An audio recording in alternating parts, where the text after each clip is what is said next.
Alors, j'en profite durant ma séance de sport à l'extérieur pour faire cette petite vidéo, un petit compte rendu de la fin de la saison, effectivement, des Jeux Olympiques. Team USA, je pense qu'on s'y attendait effectivement à remporter le trophée. Mais dans ce groupe-là, vous le savez déjà, les trois, Kevin Durant, Curry et LBJ, ne seront plus là en 2028. Et donc, la prochaine génération sera constituée de Anthony Edwards, Joel Embiid. Bon, je ne sais pas s'il reviendra au Cameroun parce qu'il semble dire que 2028, il jouera pour le Cameroun. Je pense que peut-être le Cameroun n'en aura plus besoin de lui aussi. Jaylen Brown qui sera sans doute là, effectivement. Et surtout, quelqu'un qui a été, dont on a manqué de respect le plus, je pense, dans cette équipe-là, Jason Tatum. Donc pour moi, voilà la nouvelle génération qui arrive en 2028. Mais je suis fermement convaincu que si vous avez observé les Jeux Olympiques comme moi, j'ai pu observer, le basket aujourd'hui mondialement a vachement évolué. Et donc les États-Unis, pour moi, 2028, je crains que ça va être très très difficile pour eux. D'ailleurs que ça l'a été aussi cette année. Si la France vers la fin n'avait pas, en tout cas Batum et beaucoup de gars, Goshen Yabusele en l'occurrence, mais beaucoup plus effectivement, ils ont quand même très bien défendu. Et par rapport à ce que je vois, on va dire l'Allemagne, le Soudan et d'autres plein de nations, la Serbie, 2028 sera très très difficile pour Team USA. Et en tout cas, ça fera un beau challenge à regarder, à observer. Alors, en ce qui concerne la NBA, si on doit faire un focus sur la prochaine saison qui arrive là en octobre, Anthony Edwards, cette année, je pense que les Timberwolves sont arrivés à maturité, du moins.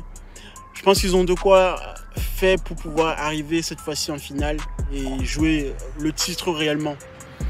Chez les Sixers, Joel Embiid, la seule condition que je mettrais, c'est ses blessures, comme je pense que vous le savez déjà. Embiid, effectivement, peut très bien commencer la saison, mais terminer une saison régulière, je pense que Embiid ne terminera plus jamais en fait. Je ne sais pas s'il a d'ailleurs, je crois qu'il a d'ailleurs jamais terminé une saison régulière. Mais Embiid, avec l'apport de Paul George, Maxi Harris, effectivement aussi qui est bien en place, qui a évolué dans son jeu. Les Sixers, on va dire sans effet de surprise, les Sixers à l'Est, minimum pour eux, c'est de jouer la finale. Voilà. Sinon, ça sera encore un échec, comme d'habitude. Chez les Bucks, pareil aussi, on attend bien l'intégration de Damien Lillard avec Giannis. Si vraiment cette connexion prend très bien, les Bucks effectivement sont encore donc, une menace très réelle pour Boston.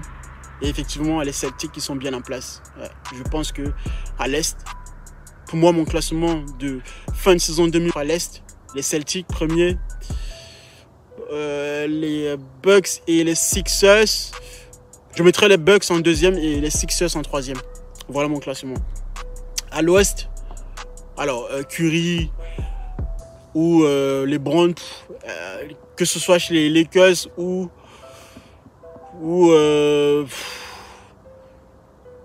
alors je vais prendre comme ça les Lakers, les Warriors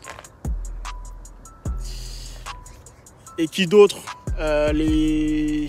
déjà ces deux là vous pouvez mettre de côté. Je pense pas que ces deux clubs là arriveront très loin. À l'Ouest, on va rester bien sûr sur Denver, chez les Timberwolves. J'oubliais également aussi Dallas, chez les Mavericks. Effectivement, déjà qu'on a eu une très belle connexion entre Kyrie Irving et Luka. On s'y attendait pas, mais c'était vraiment une surprise. Et j'étais vraiment agréablement surpris de voir cette connexion. J'ai vraiment aimé. L'apport de Klay Thompson, effectivement, en tant que second shooter plutôt. Ça pourrait... Alors il y a aussi là, pour sa défense, on en a besoin. À Dallas, ça reste du solide. Il faudrait justement trouver le moyen de connecter Klay Thompson avec ces deux-là.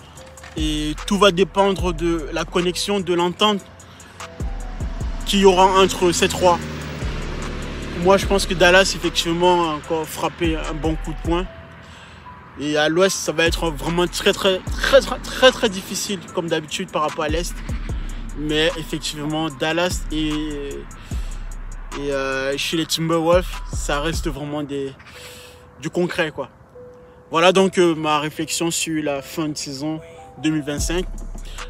Oui, aussi, les petits gamins des Spurs chez San Antonio, Wemby, qui aussi a montré une évolution, une certaine maturité lors des Jeux Olympiques. Bon, pour moi, bien sûr, hein, ils vont faire des choses, mais ça reste toujours en construction. Je pense que le projet, on va dire, Spurs, c'est un projet de toute façon sur le long terme. C'est pas d'aussitôt, on va dire peut-être encore 2-3 ans. Mais Wemby, clairement, ce qu'il montre,